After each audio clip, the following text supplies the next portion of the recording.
অবস্থা বেশি ভালো না, হাসপাতালে নিতে হইব। দেই কোনো ভ্যান ট্যান পাই কিনা। বুদ্ধ ভাই, আমি মজনু, হলো হজরত, চলেন।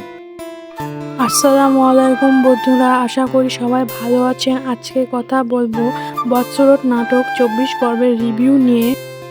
পর্বের 23 এর শেষের দিকে আমরা দেখতে পাই সংসারের ভেতরে নতুন করে অনেক ঝামেলা শুরু হয়ে গেছে।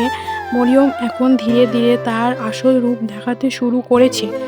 জামালের বাড়িতে সে এমনভাবে আচরণ করছে যে পুরনো সংসারের নিয়ন্ত্রণ এখন তার হাতে। অন্যদিকে রাজিয়া আর তার মা বুঝতে পারছে তারা বড় ভুল করেছে মায়াকে এই বাড়ি থেকে বের করে দিয়ে।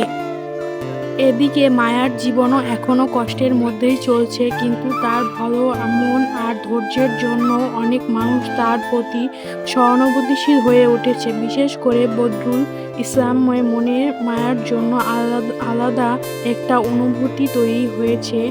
যদিও তার পরিবার এই সম্পর্কে মেনে নিতে চাইছে না, কারণ মায়া একজন গরিব এবং আগে কাজের মেয়ে ছিল। পর্ব 24-এ সম্ভবত আমরা দেখতে পাবো বদরুল তার পরিবারের সামনে স্পষ্ট করে বলবে যে সে মায়াকেই বিয়ে করতে চায়। এই বিষয়টা নিয়ে পরিবার বড় ধরনের ঝামেলা শুরু হবে। সমাজের কথা, সম্মানের কথা বলে সবাই তাকে বাধা দেওয়ার চেষ্টা করবে।